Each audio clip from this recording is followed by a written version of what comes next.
Welcome to week 5. We're going to talk a little bit about George Elton Ladd. This week you'll be reading a selection, at least from Ladd's New Testament theology. This week's lecture will be our online lecture will be a little bit shorter, as we're now focusing on particular works of theology rather than doing larger surveys. And so I don't have as much to say. I can't really speak to each of the theologies you're looking at. That's going to be your job. Instead, I'm just going to make a few observations about Ladd where it might be helpful, things that may be relevant to how we think about different theologies approach this overall structure and their overall attempt to handle New Testament theology.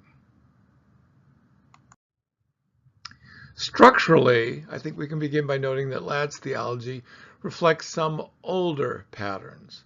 For example, note that he combines the synoptics rather than treating each author, Matthew, Mark, and Luke, separately. That makes for some interesting homogenization. And if you think about how the section on the synoptics is developed, the first section, for example, is on John the Baptist. But the result is that Ladd, in his own ways, is creating a theology of events and of persons behind the text rather than the theology of the New Testament text. Now, again, there's some value in that, but just note what he's doing. That's important.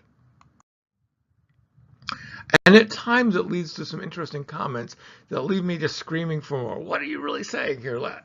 Why are you saying this? So he says, for example, on page 33, Mark, in his greatly condensed account of John's ministry, mentions only the baptism of the Spirit.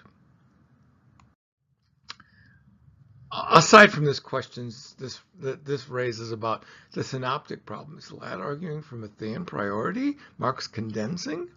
I want to know why Mark might be shorter or the other Gospels longer. That is, might there be a theological reason that we can discern? By merging the synoptic tradition, we are left without any insight, no discussion, no reflection on what might be going on. And it's worth noting, for example, that in the section on John the Baptist, he adds some discussion of John the Baptist in the fourth gospel, even though this is supposed to be a chapter on the synoptics or a section on the synoptics. This is not to suggest you can't learn from Ladd, but I personally find that there's some flaws in this kind of approach if we're really trying to do, at least at the deepest level, biblical theology. Fortunately, in the revised edition, I hope that's the one you have, but if not, grab one, steal one, borrow one to read the supplements. R.T. France adds a chapter on the distinctiveness of the various Gospels that is at least a helpful starting point on the topic. One other aspect of France's summary is, again, a soft corrective to Ladd's separation of Acts from the Gospel of Luke in terms of theology. Really, we ought to look at Luke and Acts together.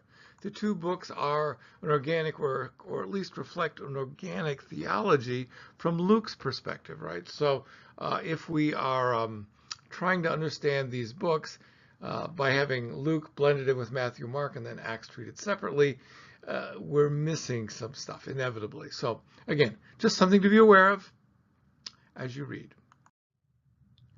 Time for a quick aside. This has nothing to do with Ladd, but I'll make an observation because it reflects something I've wondered about for a while. I've wondered if one failure, at least of some of the earlier dispensational tradition that I was raised in, is that when we actually looked at the New Testament, particularly when we looked at Gospels, we almost always focused in on the Gospel of Matthew after we do our Life of Christ class, of course.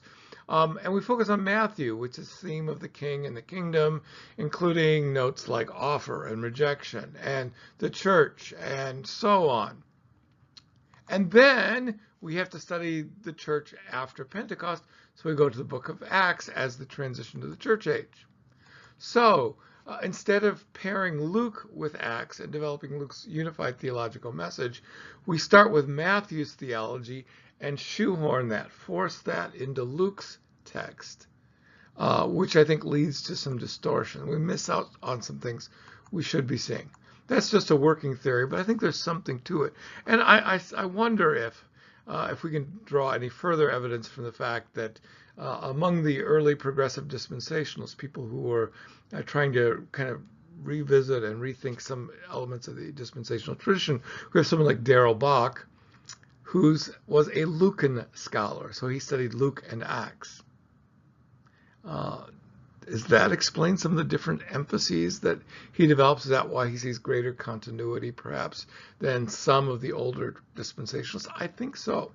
And so I think there's something here, even in how we group these things together in our biblical theology, that can shape our larger systematic theology projects. This is just one example, but I can't prove it, but it's my theory, and I think it's a pretty good one. A similar problem arises in Ladd when you look at how he handles John's writings. John's gospel is separated from the Johannine letters, and both are separated from the book of Revelation. Now again, there are perhaps reasons for some of that.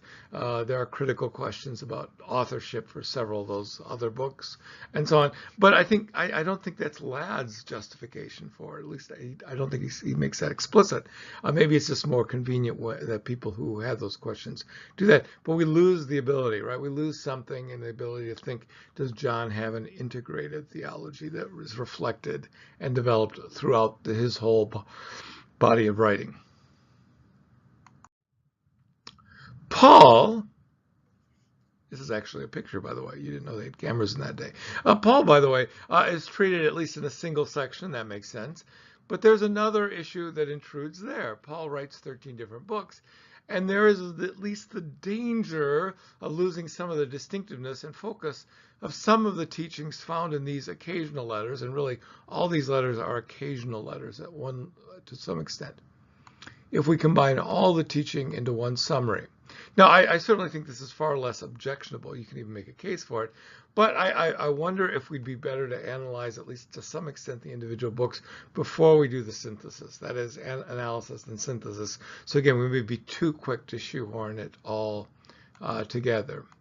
One other note on Paul in Ladd's theology. Ladd devotes almost 200 pages to Paul out of 650 pages total, whereas other writers like Luke, who writes in terms of page length in the New Testament just as much material, he's just as extensive, but has far less, 50 pages on Acts, and whatever we can glean from his homogenized discussion of synoptics, which is mostly really Jesus's theology rather than Luke's theology.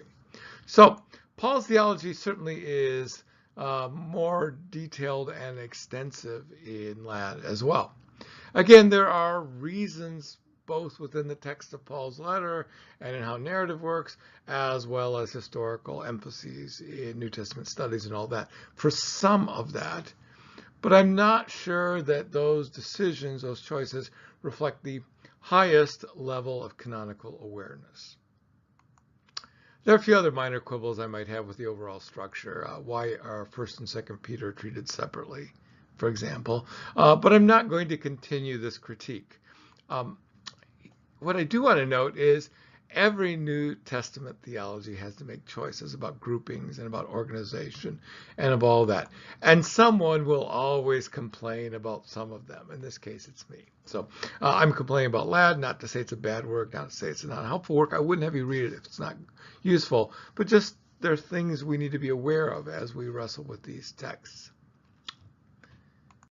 Let's think about some of the ways you could organize a New Testament theology. And I think you'll find examples of almost all of these approaches in the theologies you're reviewing for your presentations upcoming. So you can do it book by book, every book's theology, but that can be a little cumbersome, kind of disjointed, and in some cases, like the theology of 3rd John, or Philemon even, some of these very short books, they don't seem to warrant an entire chapter, right? They make a few points and they make sense within a larger context, but by themselves they don't say very much. I mean, let's go through the 10 topics of systematic theology, right? And think about what 3rd John says about each of them. That just seems kind of ludicrous. A second approach is to do it by author. An author approach, and you can see this in some of the theologies we look at as well. But again, when you do that, you have some of the problem I mentioned before. You lose some of the distinctiveness, particularly in Paul's writings, in multi-author collections. You lose some of the distinctiveness, and again, you can kind of have it overly weighted towards certain authors if you do it, if you aren't careful. And what do you do with Hebrews? Is it Pauline or not? And what about other critical views on authorship? If you have like the pastorals or, the so-called Deutero-Pauline letters. If you're writing for a broader audience, if you include the number Pauline, you're just going to get criticism that you maybe want to avoid. So sometimes that's a factor in publication. You have to kind of think about how you group those things. You might do early Paul, later Paul, or something like that. I don't know. A third approach is you could do thematic. You could take themes or whatever. Then I think you lose the variegated nature of the actual New Testament texts. We have narratives and we have letters and more sermonic kind of things, and all of that. So how do we maintain those features if we do thematic, and how do we make sure we're capturing the individual author's focus and all of that? You risk having external categories shape your New Testament theology. Hazel noted this danger, if you recall, and you'll see New Testament theologies that use systematic theology to organize their biblical theology are very prone to this kind of a problem.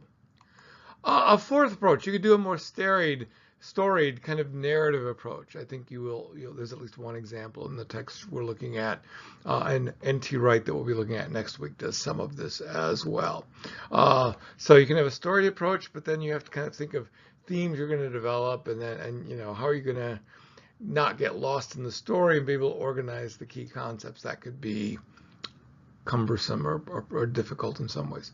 And you could create some other sort of divisions based on a topic by topic basis. And again, I think you'll find one or two examples of this in the works you're looking at. And sometimes this is, you can do, the kingdom in this section or Christology in this section and so on. But again, it seems just a little cumbersome, maybe disjointed, all of that. No solution. I want just you to understand, no solution is perfect, and whichever one you choose, people like me will complain about elements of it. But you want to be aware of how those choices shape the presentation, and where it may lead to distortions, where it may need supplements, may need help to do a better job beyond that. Finally, let me just say about this week, so you're reading a little bit of Ladd. It's a lighter assignment reading from Ladd. Ladd's more kind of introductory, and then pick a theme you want to read a bit more as well. But you should be working on your supplementary reading. This is a great week to focus in on reading, beginning work on one of your other New Testament theology readings, so you can have them kind of side by side and think about what's going on. I'm hoping you'll begin to pick up on some of the themes and some of the methodological issues and some of the other questions that we've been raising, and you can follow them through in all your New Testament reading, in New Testament theology reading, so you can come in as a mini expert on maybe a theme as well as a theologian, at least how several theologians have approached that theme. At least that's the goal. It's almost impossible to get mastery of all of this. I have probably close to 24 New Testament theologies, particularly if you include some of the whole Bible theologies that have significant chunks of New Testament theology. And some of them are monsters. So you're not going to master this all unless that becomes your discipline that you're going to focus on entirely. So that's not our goal. Instead, it's just trying to see how a particular author and authors, through the presentations, approach a topic and their structure, and use that as an aid to future exploration of topics and other material in that author's text.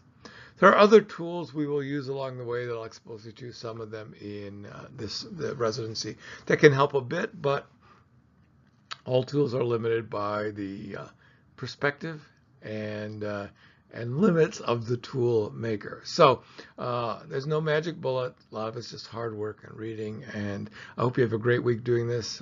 God bless and enjoy. There's a lot of fun stuff in this material. Bye for now.